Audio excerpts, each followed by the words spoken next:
How's it going, everybody? RazingHel here, and welcome back to part 2 of our comparison of the desktop versus iPad versus iPhone versions of Stronghold Kingdoms. So in the previous video, we covered sending an attack, placing and confirming castles, placing village buildings, sending merchants, and sending monks. In the second half of this comparison video, which is what this is, we're going to be covering sending scouts, playing cards, viewing reports, and sending mails to other players. So the reason why I split this up, once again, is because the original was going to take over 30 minutes to do in one go, and I felt that was a little bit long to capture people's attention span. So I broke it up into two.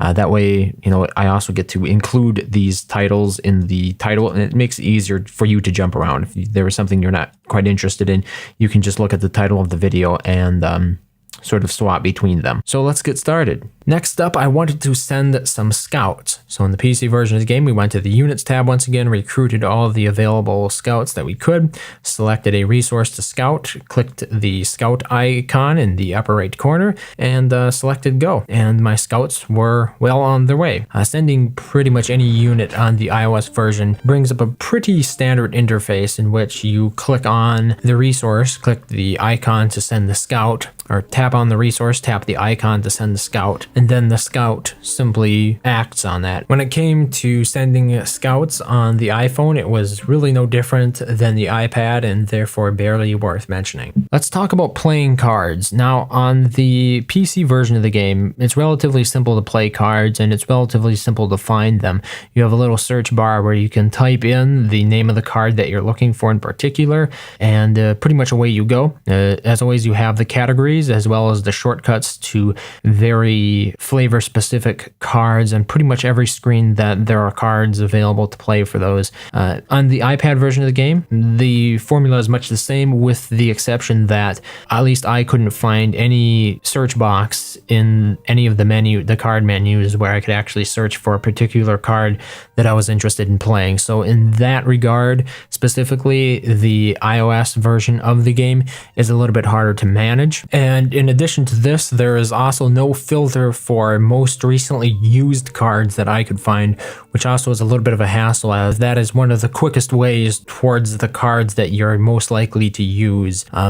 In terms of actually playing the card, it's pretty standard. You are given a couple of menus here that you can go up and down simply by tapping the gray area at the top of the screen. You use, much like in any other part of the iOS menu, you can scroll from left to right to see more cards in basically what would amount to a carousel. And once you find the card you're looking for, simply tap on it to play it. And then you'll be given a screen that confirms that you want to play it, and confirm it, and away you go. The differences here between the iPad and the iPhone version of the game, I really couldn't tell. Besides the screen real estate, both menus were equally functional, I would say. Once again, it is important to remember to exit any of these screens, you simply tap on the light gray area at the top of the screen. This might not be the most intuitive, but it is used for pretty much every aspect of the user interface in the iOS version of the game. Next, we're going to be viewing a report on the PC version of the game. So on the 1080p screen,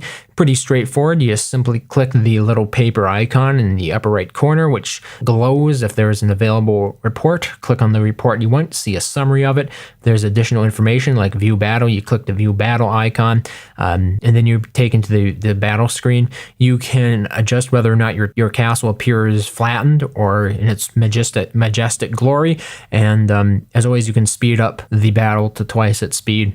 When it comes to the iPad version of the game, when viewing reports, you simply tap the little paper icon in the upper right toolbar. If there is a new report, it will say new under it. Once you tap that, you'll be given a menu that's quite familiar to pretty much every other aspect of the iOS interface, and your various reports, followed by an arrow pointing to the right. The reports in a lighter color are the reports you haven't viewed yet, whereas the reports in a little bit of a darker blue are the ones that you've already taken a look at. By simply tapping one of them, you'll be given the overview screen. For example, when it came to the scouts card that I played. We have the option to replay the card or open up our card screen, delete it, forward it, or just close the screen out. And by the way, this is an interesting user interface decision here, because as you can see right there in this one, Firefly did decide to use the X to close it out rather than just having the player tap on the gray area basically outside of the pop-up dialog. So it's a little bit of an inconsistency there in the user interface. But so one of the differences here in the iPad version of the game is that when you're viewing a new attack report for the first time, it will tell you the result right off the bat. It will tell you whether or not it was a successful attack or a failed attack, but it won't give you the attack numbers themselves until after you watch the report or click the view result button. So I'm not sure if this is an inconsistency or just nobody really cares about this, but for those who are not looking for spoiler alerts, the PC version of the game does a better job of this, because it doesn't tell you whether or not the attack was successful until either you view the battle in its entirety or you click the view result button. So in my case, the first time I went ahead and I watched this attack on the iPad, that was the first time I had watched it. It didn't show me beforehand the numbers of troops involved in the battle, but it did say that I got 6,460 honor. Then when I watched that same attack report on my iPhone SE, it showed the number of troops involved in the battle as well as the honor received, because I had watched the report previously on the iPad. So in terms of actually syncing this data across devices, I had absolutely no problem.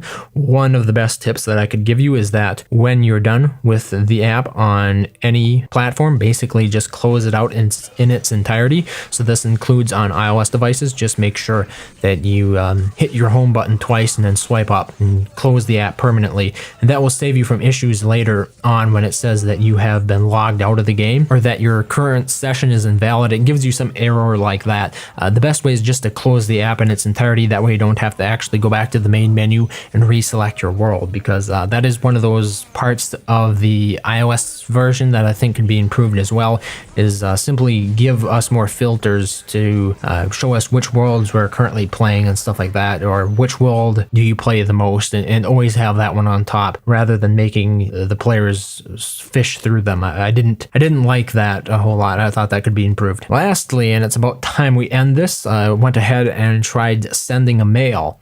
So one of the interesting things about the PC version of the game is that you used to be able to send mails to yourself, which was really convenient because it allowed you to basically send yourself reminders or notes or something that would just appear in game. It's not a deal breaker, but you can't do that in the PC version of the game anymore. I just realized, and it's a pretty basic mail client in the PC version of the game. One really nice thing about the PC version mail client that didn't feature in the other ones, by the way, is the fact that you can filter by username. So I find this to be really convenient. Like if somebody mails me and I say, that name sounds familiar, but I don't really remember them, you just go ahead and you type that into the filter to see if those players are ever involved in any thread that you were in before. And unfortunately, this is just one feature, just one additional feature that doesn't really fully manifest itself in the iOS version of the game on either iPad or iPhone. So you'll notice that when browsing your mail tab, your mail menu, that basically all you have access to are the various folders that you've created, as well as the inbox.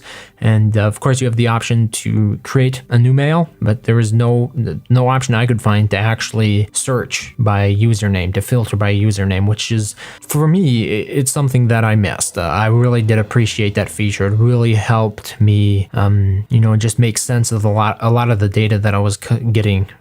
Somebody mails you, like I said before, and you want to know if you've had any dealings with them in the past, and this is simply something that you can't do yet on the iOS version of it. So in my case, we're going to be typing on the keyboard. You probably can see here, for the iPad, I went ahead and used the stock iOS keyboard, and then for the iPhone, I was using swipe. So just gives you an idea of what I was using in each of these examples. Typing on a physical keyboard for me is always going to be faster than typing on a virtual keyboard, but you're going to be making compromises anytime you're going for an uber portable lifestyle, and basically that's whether it's battery life or cost or speed, all of these, accuracy, all of these things are things that you have to realistically compromise on if you want that extra portability. In terms of the difference between the iPhone and the iPad use of the inbox, the only real issue that I found is that there was less screen real estate displayed, but that doesn't really matter a whole lot because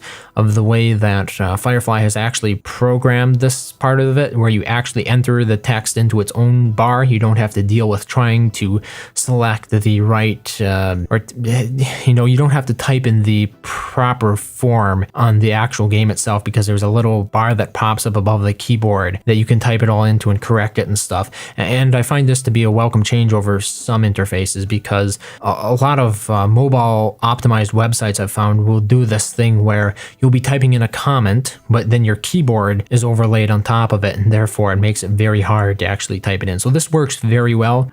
Maybe I'm just missing the search, like when it comes to actually looking for players, this is an important part. I didn't see any favorites lists, but you most certainly can search for a player name, providing you know it, or you can actually click on their profile and send them a mail that way. So I searched for Mad Pro right here because he's a very iconic figure in the world. But anyway, added them, the recipients just fine. This was on the very, very small iPhone SE. There's no problem really at all. Besides the fact that I couldn't filter my mails by the username, I had absolutely no problem sending a mail whatsoever, besides the usual limitations that are going to come with an on-screen keyboard. So that pretty much concludes it, the comparison of these various commonplace actions in Stronghold Kingdoms across the various different platforms that have clients available, the PC for Windows and the iPad and iPhone for iOS. So as always, thank you very much for watching, and I hope to see you next time.